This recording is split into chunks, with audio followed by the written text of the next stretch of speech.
What's the matter? We're surrounded. I see 4 of them.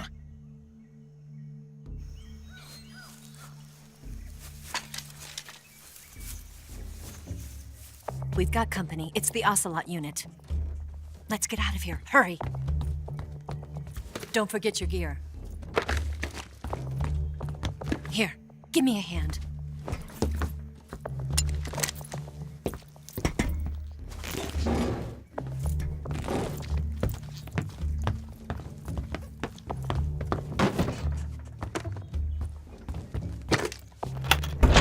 We can use this to get to the basement.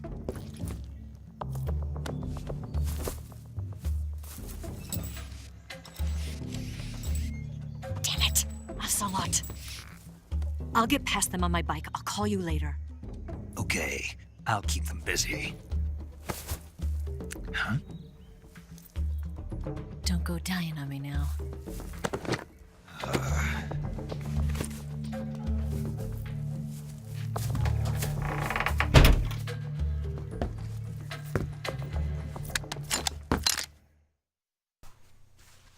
Hello everyone and welcome back to the Metal Gear Saga. This is episode 6 called You Don't Have What It Takes to Kill Me.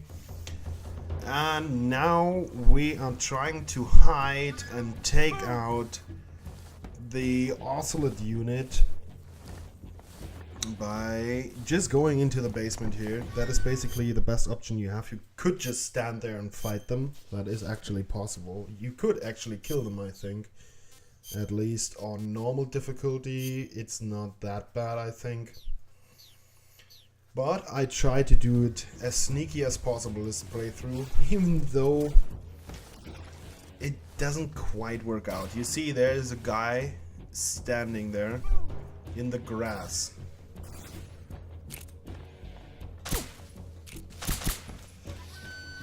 Where'd he go? And what I didn't notice there is that I had the wrong gun out. Where's he at? I did not want to kill the guy.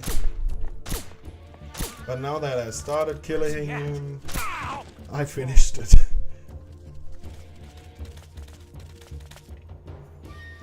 I wanted to tranquilize him, but I had the wrong gun out. I just didn't notice.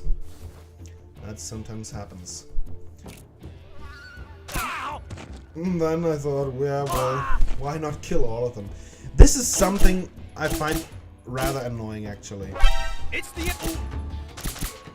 That I did not know where I was, even though I was shooting guys.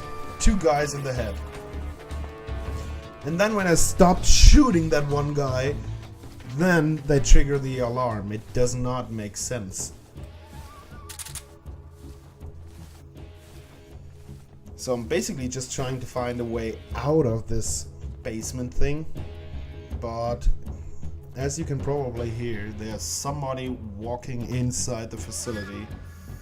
But I can't see him. And there he is. Now he saw movement. And I retreat back into my cave.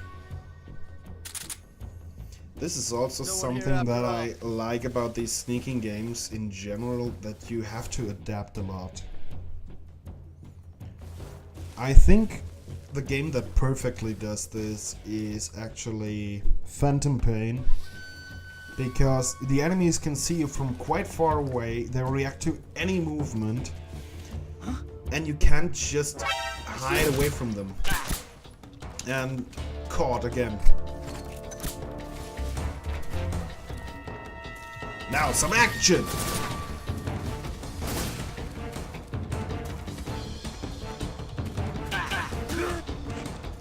This is also something a bit funny. I didn't know how the CQC works in this game at first. Yeah, it was a bit of a problem as well. So yeah, this is less sneaky as it is more predatory. I'm just sneaking around and yeah, killing them. Yeah, but as I was saying, I think the game that captures this whole adaptation thing best is actually Phantom Pain. Because of the enemy AI, which is pretty damn good in the game. And also because you have just so many options to adapt to what they are doing. You know, you have the rolling around, you can run, you can actually fight back pretty damn well. What's wrong?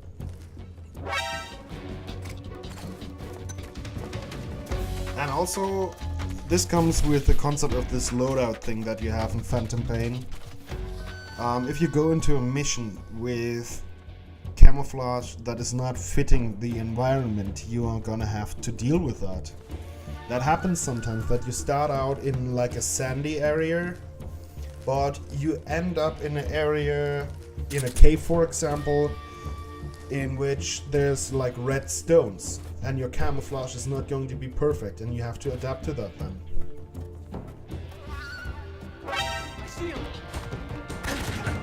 Yeah, see, sucking at CQC. No way Big Boss can beat the boss like this. Yeah. And that is also something I keep forgetting, that you can't crouch walk in this game. It's not possible.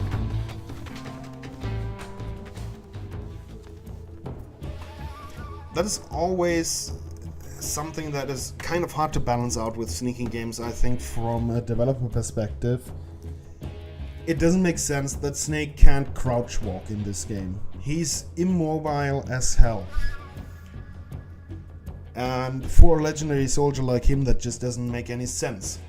The thing is, though, the more movability and abilities you give the character, the less you are dependent on sneaking around the enemies.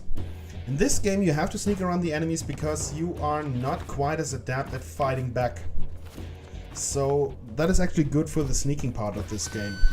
But at the same time, when you get caught, you are a little helpless at times, which I think does not make sense for these legendary soldiers like Big Boss and Solid Snake, because they should be able to take enemies out. In this year, in Snake Eater, they did a pretty good job at that. You actually can fight back, as you can see. But in Metal Gear Solid 1, for example, it's rather hard.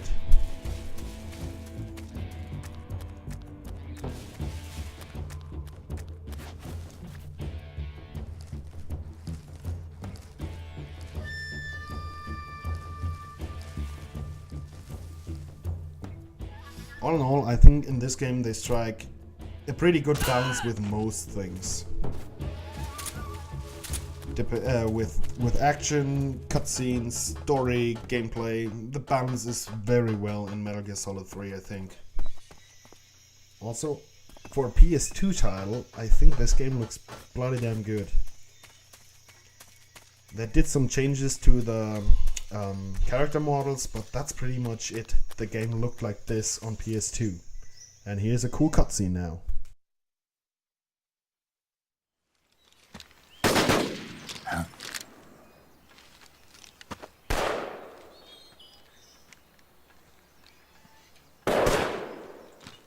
I've been waiting for this moment.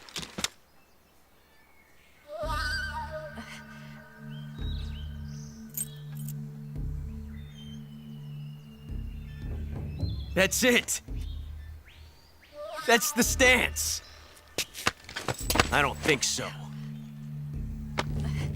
What? A female spy?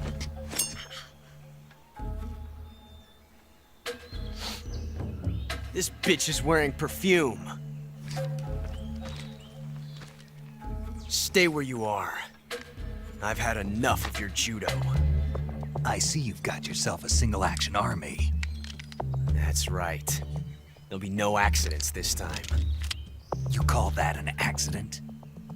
Well, it wouldn't have happened if you hadn't been showing off. What did you say? It's a nice gun, I'll give you that. But the engraving gives you no tactical advantage whatsoever. Unless you were planning to auction it off as a collector's item. And you're forgetting one more very basic thing. You don't have what it takes to kill me. We'll see.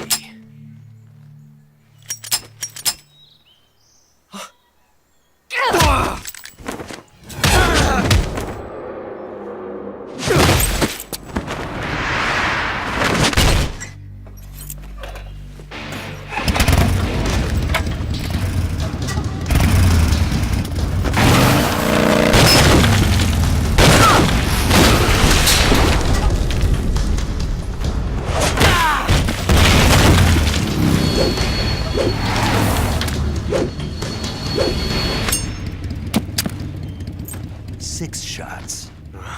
That thing only carries 6 shots. The Makarov carries 8. You have to get a feel for how many you have left.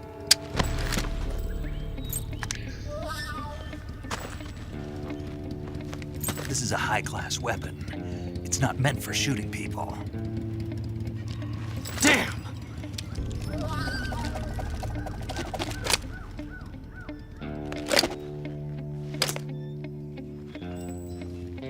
This isn't over yet. Don't. Why? He's still young. You'll regret stopping me.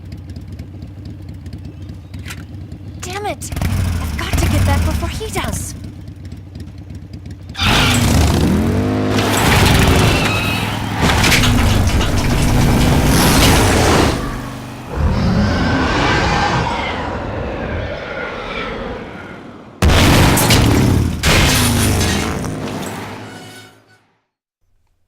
6 bullets. More than enough to kill anything that moves. I guess Ocelot did not know that back then, because he didn't count the bullets. He actually only has 6 instead of like 12 or whatever. So the reason why Ocelot is actually called Revolver Ocelot is because of the weapon of choice that he uses. And the cool thing about this is that he got the idea from Big Boss. That's something that I always found very interesting. That you, at first he hates Snake in this game, but somehow Snake is still able to have influence on Ocelot. Now this part I just hated. I've always hated this one, and I don't know why exactly, I don't remember, but there is this like face camouflage that you can use that is not actually camouflage, but this crocodile hat from one of the Bond movies, I think it was Goldfinger, where he used this like crocodile hat as a disguise to approach a facility. And that is actually what I'm looking for right here, and I don't have it, and I don't know why I don't have it.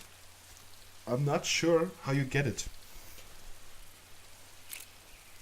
And the problem is, of course, here in this water there are a lot of crocodiles, and they are bloody fast in the water. There goes the silencer. That's also something that is very cool in this game. I think that the silencers, they actually break. So you are safe for a short while to shoot people and use your gun. Also the tranquilizer gun. Especially here in the beginning though, you wear out the silencer pretty fast. And you have to find new silencers in order to use the gun again. Because when you use the gun unsilenced, no matter where the enemies are, they are gonna hear it and they are gonna ring the alarm. Or at least go into the evasion phase. So at first you really do have to use the gun sparingly. Now I know there is a lot of stuff hidden around this lake. There is like, I think there's also one of the camouflages here that is good in water. Okay, now we get a call from Eva. Let's listen in. Snake, are you there? Eva, Did you miss me? did you make it without any trouble? No one saw me. So you're back with Vulcan. In a matter of speaking. What about the boss? Yeah, she's here too. Better be careful. Thanks, I will. The boss and I get along pretty well, though. I guess we traitors have a lot in common. Why would anyone want to defect? Betraying your country like that, I just don't get it. Are you talking about the boss? Why do you do it? Weren't you born and raised in America? Yes, in a small rural town. I never even knew there were other countries, other cultures, other ways of thinking, until I went to work for the NSA. And one day, I'd found I'd lost faith in the things I'd been taking for granted. What did you see? What was it that made you want to change sides? You wouldn't believe me if I told you. Try me. I saw the universe. The universe? Not the actual universe. The universe as the intelligence community sees it. I realized that the gravity in this universe was holding me back. That's all. People and countries are both changed by their environment and by the times. That sounds like what the boss was saying. There's a world of difference between this country and America. But it's only a difference of position, a difference of perspective. Coming here made me realize something. Half of what I'd been told was a complete and utter lie. The other half was a conveniently constructed lie. Where's the truth then? It's hidden in the lies. Are you lying too? Who knows? I've been trained to make even the most severe falsehood sound like the honest truth. Weren't you? No. I believe because I have to, even if it is a lie. That's part of my mission. I'll have to remember that. If you need me, give me a call on the radio. My frequency is 142.52. See ya. I think that conversation is actually quite interesting because it taps into this whole idea that the conflict, oh my god, that was lucky. But this, while it's swinging back, it can actually still hit you. It taps into the concept of ideologies clashing, but in the end, Americans and Soviets are still human, so it's just a matter of perspective which way is the way to live. And once you find out that the things you are being told might not all be true, that some of these things are just like held back or somehow changed for the media, for the bigger audience and everything, then you might start thinking about whether what you believe is actually true and what you believe is actually the right thing to believe. And I find that rather interesting. And Eva and the boss, they both think about these things. And as you've seen here, Snake doesn't.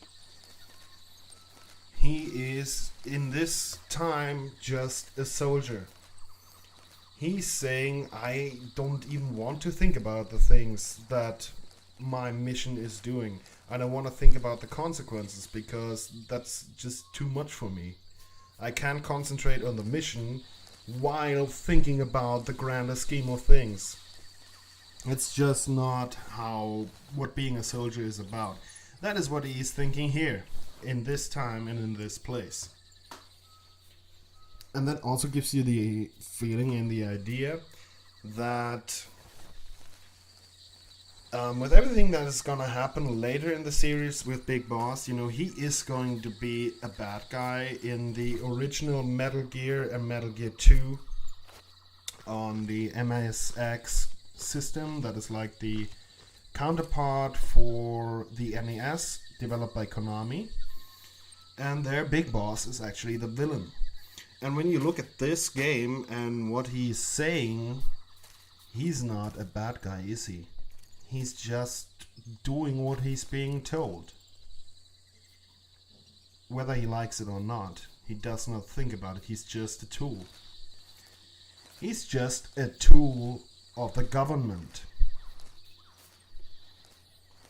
To quote another character from the Metal Gear Solid series, that is goddamn awesome as well. I mean, seriously, this series has just so many great characters. There are so many good ones that have like really interesting backstories, really interesting actions they take in the actual games they are in, and consequences from their behavior that you feel in other games and everything. It's just all is so well connected. Everything these characters do actually have consequences on the world. That is something I really like about this series.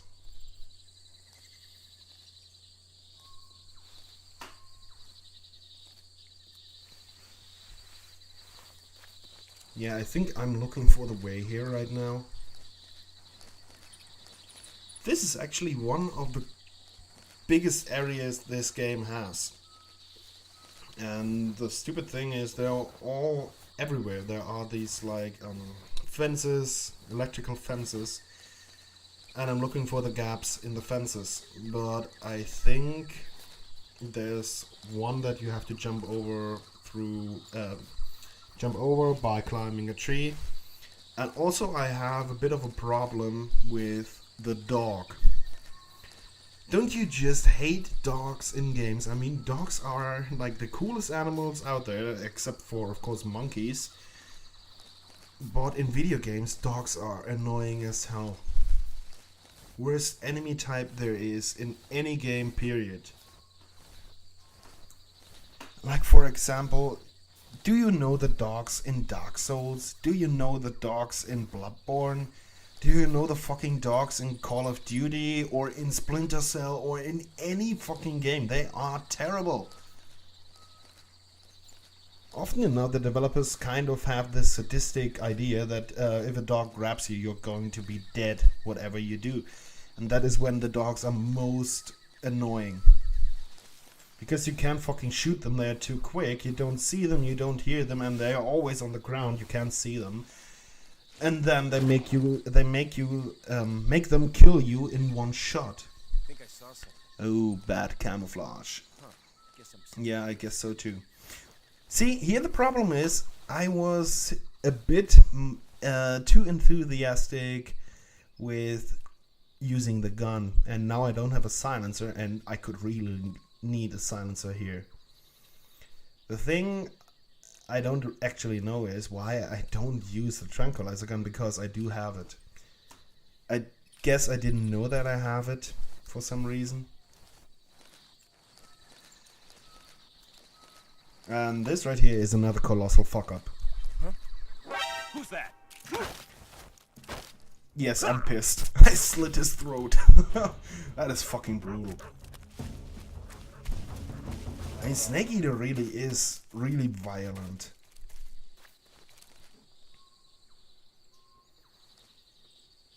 I mean, all the Metal Gear games, except for 1. I don't think 1 is all that brutal, but all the other Metal Gear games are really brutal. It fits very well with this entire theme of war and everything, but they are really brutal. Also, you can kill just everybody in this game. It's no problem. You can just sneak up on them. They don't see you. They don't know you're there, and you just kill them in a rather brutal way. I mean, this slitting the throat thing, that is kind of terrible, actually.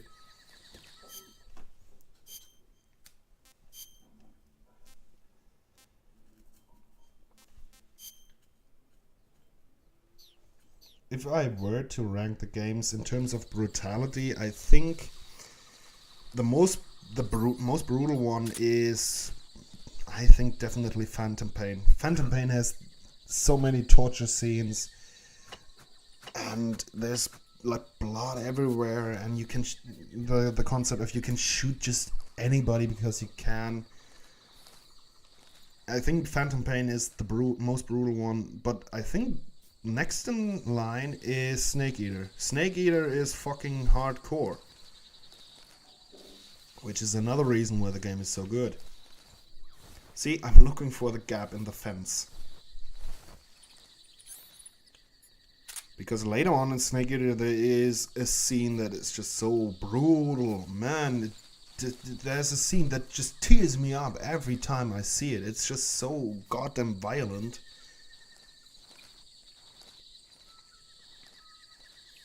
Man, I'm really cautious here.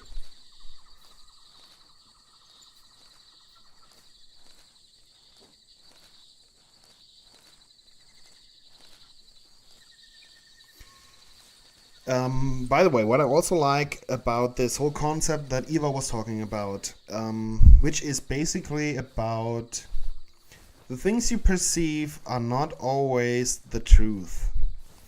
That is something they introduced in this game, which is very important for the remainder of the series. Just keep in mind that not everything you're being told in these games is actually true. Not everything is fact they are telling you.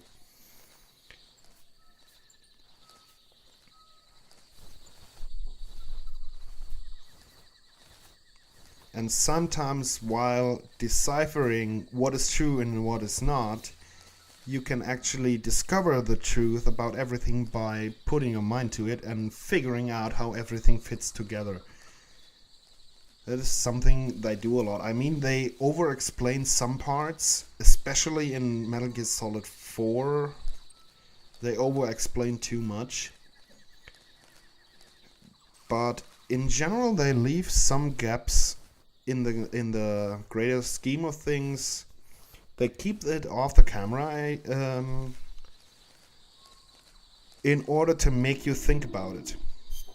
So you can piece some things together on your own. Now, here is snake eating.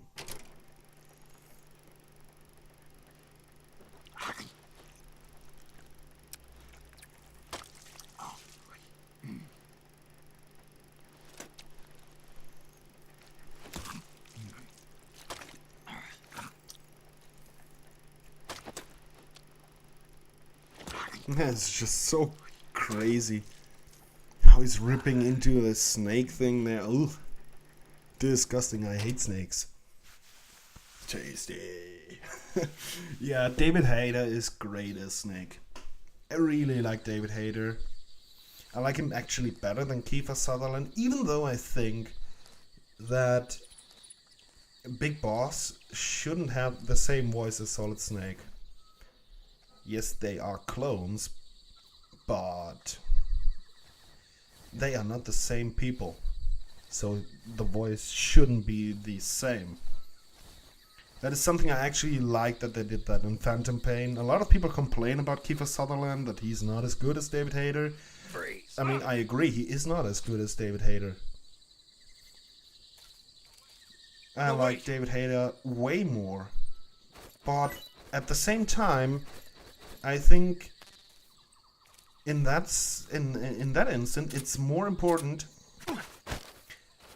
to have a different voice for the realism than just say, okay, he is the best voice actor for this character.